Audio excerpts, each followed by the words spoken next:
Hey guys. Um, I'm gonna be honest with you. It is 12:45 right now. I have recorded this video 3 times, actually 4 times. I tried using my iPad and I kept running out of room. I don't know why that keeps happening, but oh my goodness, I am so incredibly discouraged and tired and I want to go to bed. But I told you guys that I was gonna have a video ready for you on Monday, and my golly, I'm gonna do it. So here we go. Let's talk about thinking while you read and keeping track of it. That's what we're talking about today, keeping track of your thinking while you read. So last year, we talked about this at the beginning of the year, and um, it was something that I did want you to do and that I expected you to do when it came to independent reading and reading responses. And then I kind of feel like some people took advantage of it, but not a lot of people did. Um, and it really showed in your reading responses. And that's a huge part of the conversation that I had with you guys last week when we talked about good, bad, and ugly reading responses. I think a big part of this is the lack of keeping track of thinking while you read. And I think that if you did keep track of your thinking while you read, it would make reading responses a whole lot easier, more manageable, just in general, way better.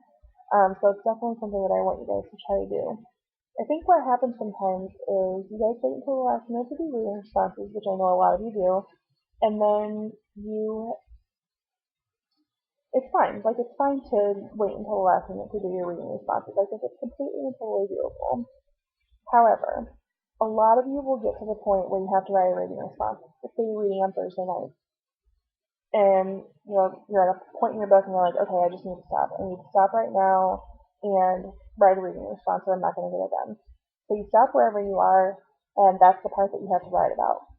So you summarize the part that you were just reading, and then you're like, oh, I don't really have any thinking about this part. I don't really have anything to say about this part.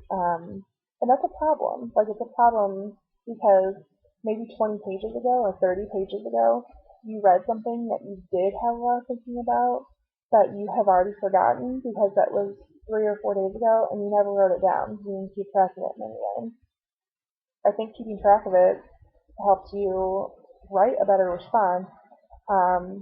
It definitely is less work in the long run because you've already got the thinking part there. You've already got the evidence part there. Now you just need to do the summary and kind of tie it all together.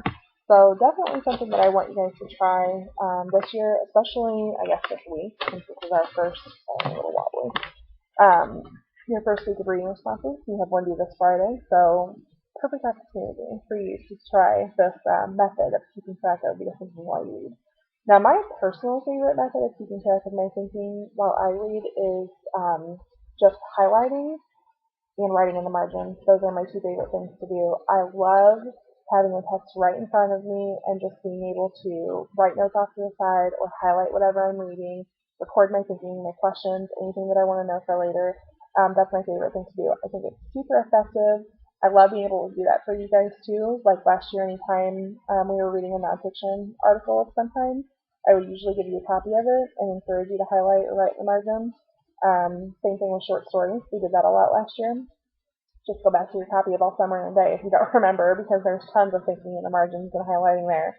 And then even just last week when we were talking about reading responses, I gave you copies of the reading responses I wrote and encouraged you guys to highlight and write in the margins anything that you noticed and thinking that you had, any questions that you had. So yeah, I mean, we've done that quite a bit, and it's awesome. It's a great way to keep track of your thinking as you read, and huge time saver for later. But you, 9 times out of 10, with an independent reading book, probably have an independent reading book that doesn't belong to you. It probably belongs to me or the Learning Center, maybe your advisory teacher, or possibly even the public library. So you can't really write in the margins with those, unfortunately.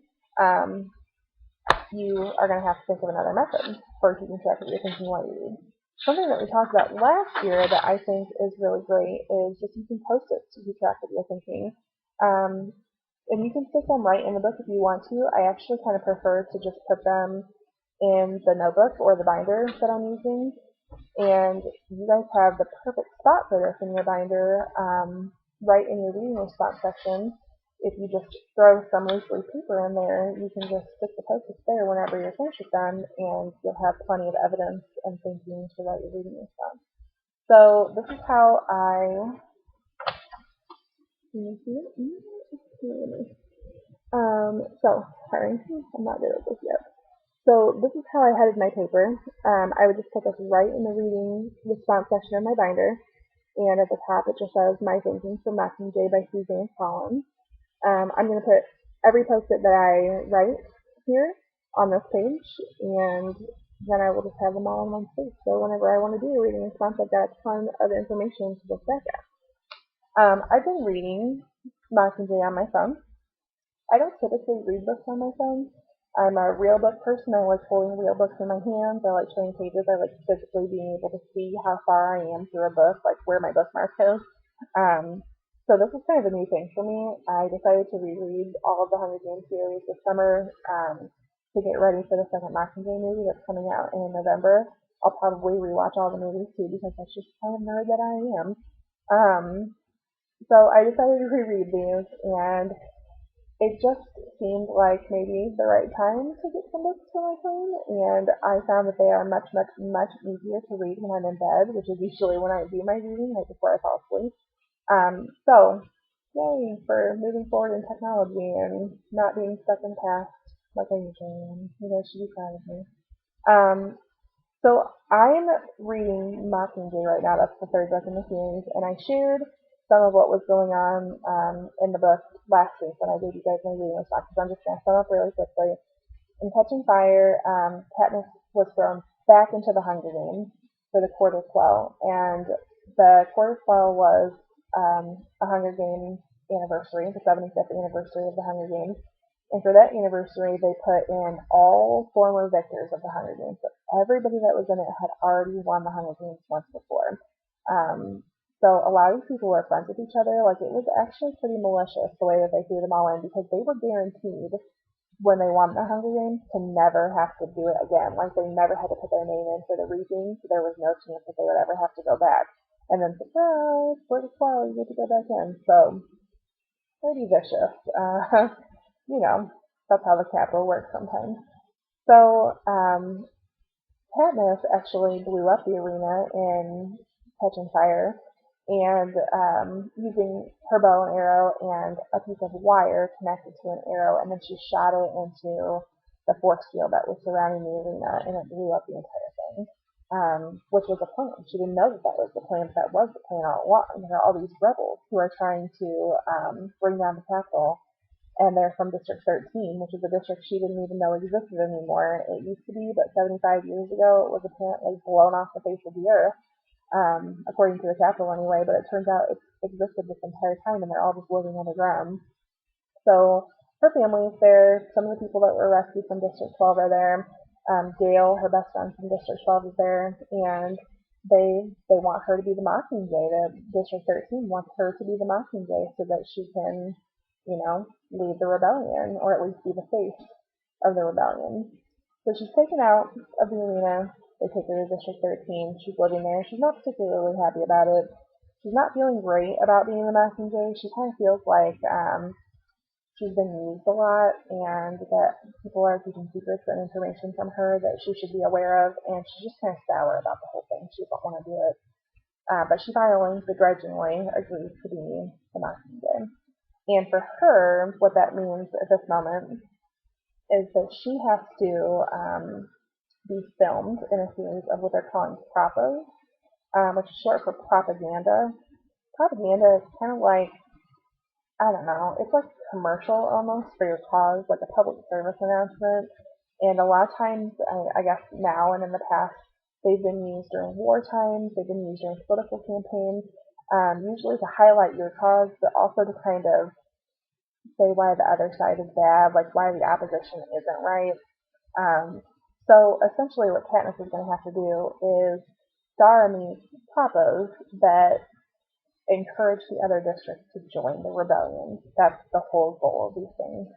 District 13 and President Coin, who's in charge of District 13, thinks that Katniss would be a great face for this, and that she can really incite people, create some like fiery, passionate anger, and make them want to rebel against the Capitol. And Katniss has agreed to do that. So she's gonna get a costume that's gonna design. She's gonna be made over by her beauty team that always does the work for her when she goes into the Hunger Games, and she's gonna get some weapons. And I'm at the point right now in the book where she is going to go to an highly, highly restricted part of District 13, way, way, way underground, where the weapons are kept. BT is there, and he is someone that was in Catching Fire with her in the Court of 12 Hunger Games. He was a former victor as well, like when he was a kid. He was really young when he won the Hunger Games the first time. He's an older man now, probably in his late 40s, early 50s or so, maybe even a little bit older than that. And when he won the Hunger Games, he used wire and electrocuted most of his opponents. That's kind of something that he's good at. He's good with electronics and technology and kind of figuring out the way things work, taking them apart and figuring out how they work. That's his thing. So he is in charge of designing Katniss's weapons, and she is going to this restricted weapon section to see him. When she walks in, she sees him in a simulated meadow. Simulated means fake. So it's like a man-made meadow, and he is studying hummingbirds. He is studying their flight patterns and just super interested in how they work. So here's where I am in the book. I'll read this part to you guys. Let's see. He says, "Here 1 second, gone the next. Can you bring a hummingbird down with a bow?" he asks. "I never tried. Not much meat on them," I answer. "No, and you're not one to kill for sport," he says. "I bet they'd be hard to shoot, though." "You could snare them, maybe," Gale says. His face takes on that distant look it wears when he's working something out. Take a net with a very fine mesh, enclose an area and leave a mouth of a couple square feet. Bait the inside with nectar flowers. While they're feeding, snap the mouth shut. They fly away from the noise, but only encounter the far side of the net. "Would that work?" asked Cece. "I don't know, just an idea," said Gale. "They might outsmart it." "They might, but you're playing on their natural instincts to flee danger, thinking like your prey. That's where you find their vulnerability," says BT.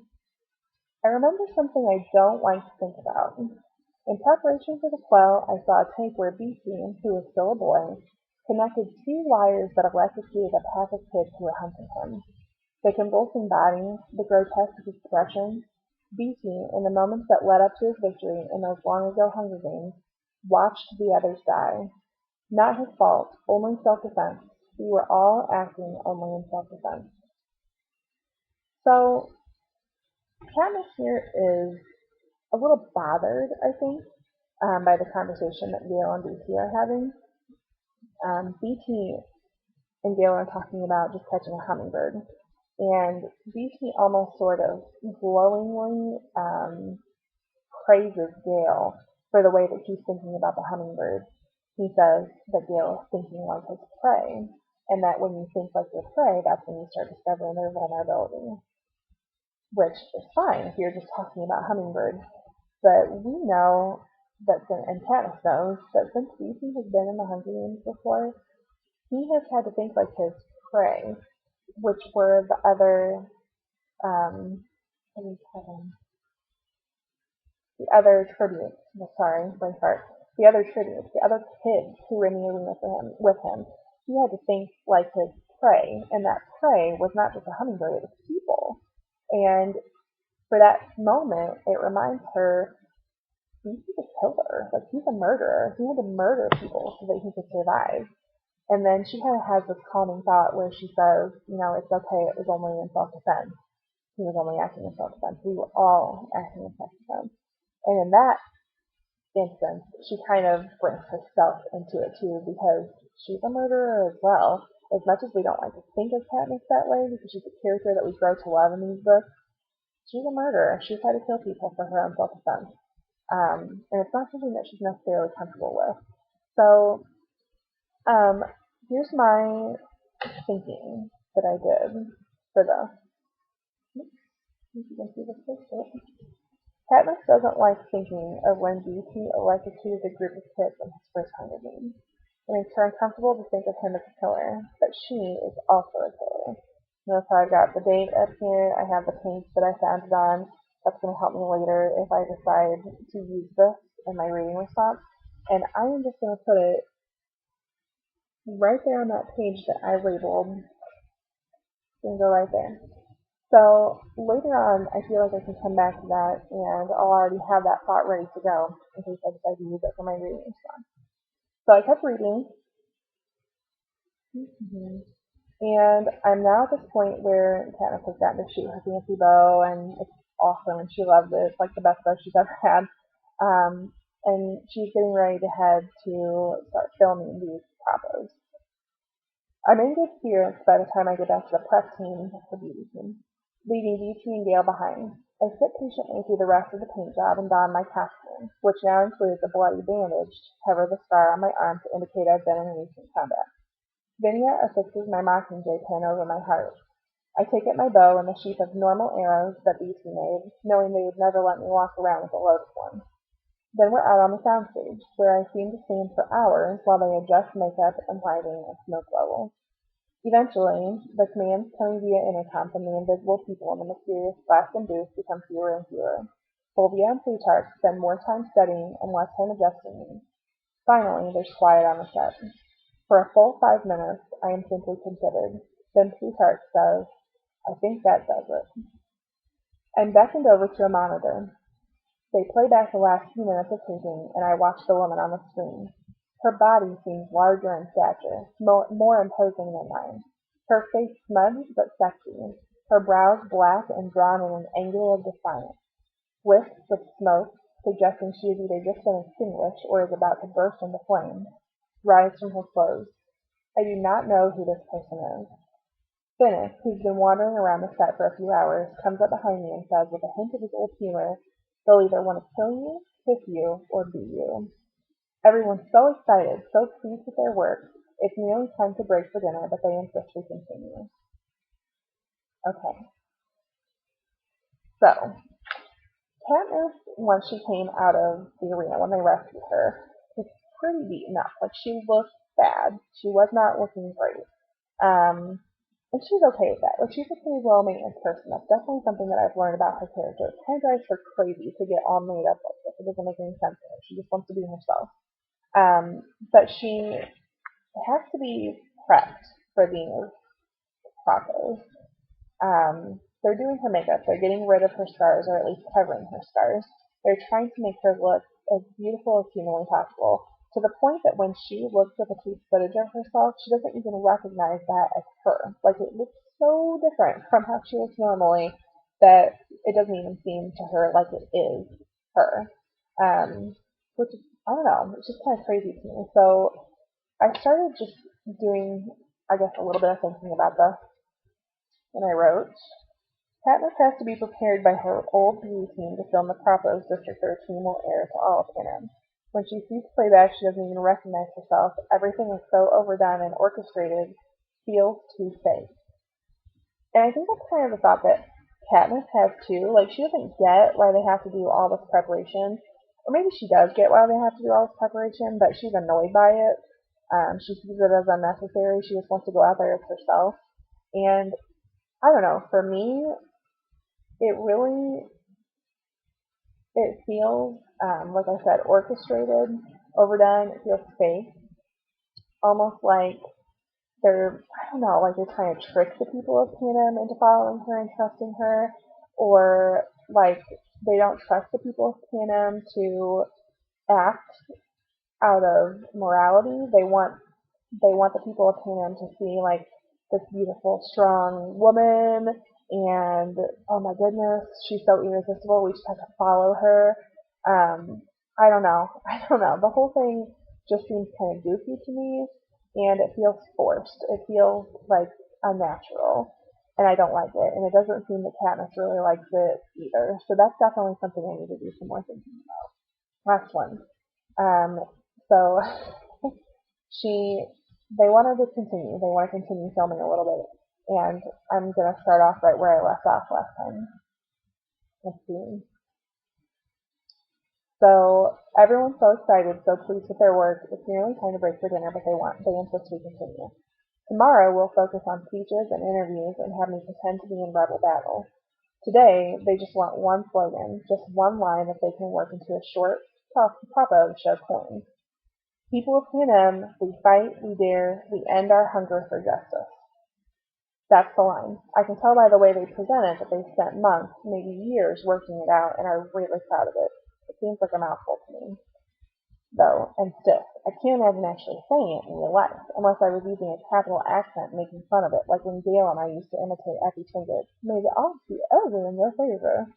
But Fulvia's right. But Fulvia's right in my face, describing a battle I've just been in, how my comrades in arms are all lying dead around me, and how to rally the living I must turn to the camera and shout out the line. I'm hustled back to my place, and the smoke machine kicks in. Someone calls for quiet. The cameras start rolling, and I hear action. So I hold my bell over my head and yell with all the anger I can muster, "People of Panem, we fight, we dare, we end our hunger for justice." There's dead silence on the set. It goes on and on. And finally, the intercom crackles, and Hamish's acerbic laugh fills the studio. He contains himself just long enough to say, "And that, my friends, is how a revolution dies." Um, I don't know. This is kind of a fun part for me because it makes me think about the relationship between Hamish and Katniss. Hamish is also a former victor of the Hunger Games, and Katniss is a mentor for the Hunger Games. He's a ridiculous person. He's played by Woody Harrelson in the movies, and he does a really good job playing that character. Um, and Katniss and him just have this relationship where they're constantly at odds with one another. They're a lot alike, but Hamish just has a sense of humor that Katniss doesn't always appreciate. She gets really irritated with him. So I wrote this thought down when I read that part. Hamish laughs at Katniss's attempt to be passionately angry while filming her first propo. He always does this with her, makes fun of her for her lack of appeal. This is definitely something that we've seen over and over again as we've gotten to know Hamish and understand the relationship between Hamish and Katniss. He's just a super sarcastic guy who always says what's on his mind. And sometimes that drives Katniss crazy. She's like that too, but it just drives her crazy when he does it to her. And it makes her mad. And I kind of feel like in this instance, he's almost trying to make her mad. Like he's doing it on purpose because he doesn't think that she did a good job saying the line. Like she's not angry enough, she's not passionate enough. And maybe if he just like pushes her, pinches her, pokes her, like pushes her buttons, then she'll be mad enough to say the line though. I don't know. He can make her mad and he knows that he can make her mad. So maybe he's just trying to do this to kind of get the ball rolling. I'm not really sure. But it's just funny to me, and it's definitely something that I would probably be able to do some more thinking about. So just for today, for my reading, I read, I don't know, like a little over 10 pages. I already have these 3 pretty good post-its written out, just things that I'm thinking about as I'm reading, things that I'm noticing, things that I could probably do some inferring about later. Definitely didn't take me very long to do this, and I feel like it was really worthwhile for the response that I will probably write later. So I want you guys to try this. I want you to maybe try 2 or 3 times the next time you're reading. Just stop and write some stuff down. Observations that you have about characters, observations that you have about relationships, maybe about the setting, maybe about predictions, things that you think might happen next. Whatever it is, just do something new while you read and keep track of it. Don't count on yourself to be able to remember it for later. I just see that happen all the time. People are flipping back through their books trying to look for something and they can't find it again. So make a note of it when it happens and keep yourself organized. This is a really good system for this. I would strongly suggest the notebook paper, putting it in your binder instead of leaving these post-its in your book. I think it works out really well, and then you have all of your things in one place, which is pretty convenient. So that's it. I think I'm finally done with the video. 4th time's a charm. I will see you guys tomorrow, and good luck. Goodbye.